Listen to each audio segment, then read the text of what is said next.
नमस्कार, मैं श्रेया शुक्ल और आप देख रहे हैं वीकी न्यूज। पहलगाम आतंकी हमले के बाद से देश भर में गद्दारों के खिलाफ ताबड़तोड़ कार्रवाई हो रही है। ये वो लोग हैं जो देश का खाते हैं, यही रहते हैं और फिर इसी देश के खिलाफ जहर उगलते हैं।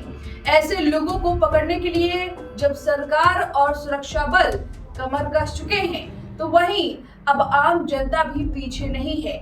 रिश्तों की परवाह किए बिना देश को प्राथमिकता देने वाले लोग अब सामने आने लगे हैं। उत्तर प्रदेश के शामली से एक ऐसा ही चौंकाने वाला मामला सामने आया है, जहां एक पत्नी ने अपने ही पति को देशद्रोह के शक में कटघरे में खड़ा कर दिया। शामली के मोहल्ला सरवरपीर की रहने वाली मनीषा नाम की महिला थाने पहुंच गई, लेकिन किसी घरेलू विवाद को लेकर नहीं, बल्कि अपने पति के खिलाफ पुख्ता सबूत लेकर। मनीषा ने पुलिस को बताया कि उसका पति इंतजार करीब 2.5 साल से घर नहीं लौटा है। ना तो वो घर आता है और ना ही फोन पर ढंग से बात करता है। मनीषा को शक तब गहराया जब उसे घर में रखे कुछ कागजात मिले हैं। कागजात क्या थे? एक नहीं, कई नामों से बने हुए आधार कार्ड, अलग अलग नामों से शैक्षणिक प्रमाण पत्र और फोटो। इतना ही नहीं, शादीशुदा होने के बावजूद इंतजार ने एक मौलवी से खुद को अविवाहित होने का सर्टिफिकेट भी बनवा रखा था, जबकि मनीषा से उसकी शादी 2017 में हुई थी और 2 बच्चे भी हैं दोनों के, एक बेटा और एक बेटी।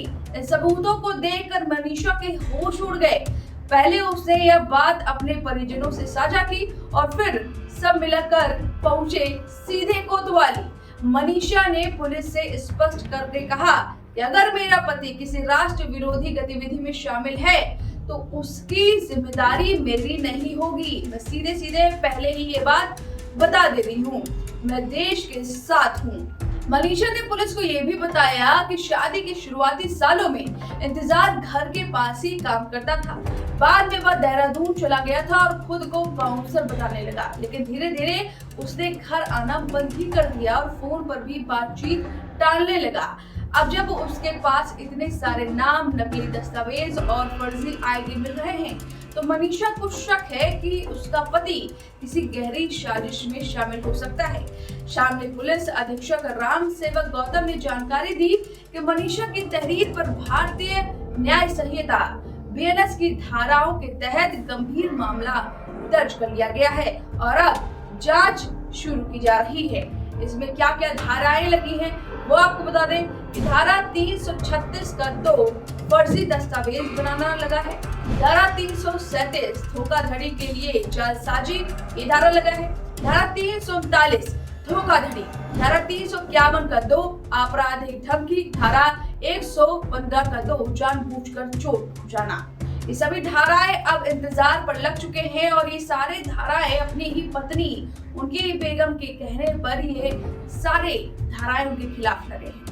वह देश विरोधी गतिविधियों में शामिल होने के आरोपों पर पुलिस ने जांच शुरू कर दी है।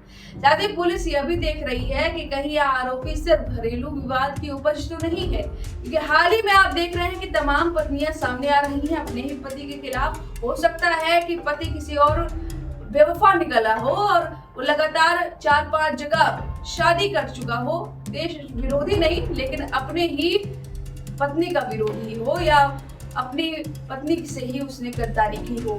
इन सभी पहलुओं पर पुलिस लगातार जांच कर रही है। देखना होगा क्या कुछ होता है। फिलहाल अगर ये बात सच है तो मनीषा एक भारत की रक्षक बनकर सामने आई है और उन्होंने अपने पति की जो पोल पाटे हैं वो खोल कर रख दिए और ऐसे दस्तावेज निकाल कर रखती हैं। तो इनसे सीखने वाली भी बात होगी कि देश सर्वोपरि है और देश के आगे कोई रिश्ता नहीं है। अब इस खबर पर आपकी जो भी राय है हमें कमेंट करके जरूर बताएं। वीके न्यूज, राष्ट्र के नाम।